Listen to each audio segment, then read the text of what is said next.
শাপলা চত্বরে যে হত্যাযজ্ঞ হয়েছিল, সরকার সেটাকে ধামাচাপা দেওয়ার চেষ্টা করেছিল এবং বুদ্ধিজীবীরা এবং সমাজে প্রতিষ্ঠিত যারা বুদ্ধিজীবী যারা মনে করেন যে তাদের একটা বড় রকমের ভূমিকা হচ্ছে, তারা কিন্তু একটা বিরাট অংশ, প্রায় সকলেই সেখানে নীরব সেখানে ছিলেন এবং তার মাধ্যমে ওই হত্যাযজ্ঞকে তারা প্রশ্রয় দিয়েছিলেন এবং ইতিহাসকে মুছে ফেলার সেখানে একটা পরিকল্পনা ছিল এবং সেখানে অল্প দু একটি সংগঠন, একটি মাত্র সংগঠন সেই সময় যারা প্রকাশ করেছিল যে না এই ঘটনা এটা ঘটেছিল।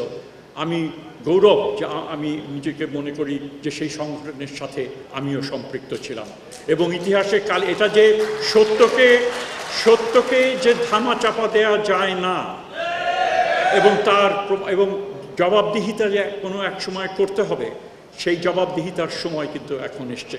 কাজে আমরা মনে করি যে এই ধরনের যে সমাজে বিভেদ সৃষ্টিকারী যে প্রচেষ্টা যেগুলো ছিল সেগুলোকে আমাদের উৎপাটন করতে হবে এবং সকলে নিজের মর্যাদার সাথে তারা যেন তাদের বিশ্বাস তারা পালন করতে পারেন। একই সাথে বিভিন্ন ধর্মীয় জনগোষ্ঠী তাদেরও দায়িত্ব হচ্ছে সহমর্মিত হবার, সহিষ্ণুতা প্রদর্শন করা। শিক্ষক সংকটের কথা হয়েছে, যানবাহন সংকটের কথা হয়েছে, পর্যাপ্ত একাডেমিক ভবনের সংকট রয়েছে, শিক্ষার্থীদের আবাসন সমস্যা, বিশুদ্ধ খাবার পানি, বাউন্ডারি ওয়াল, অনেকগুলো বিষয় এখানে এসছে। এই ধরনের ঐতিহ্যবাহী প্রতিষ্ঠানকে সেটাকে অবশ্যই তার যথার্থ গুরুত্ব আমাদেরকে দিতে হবে। আর 250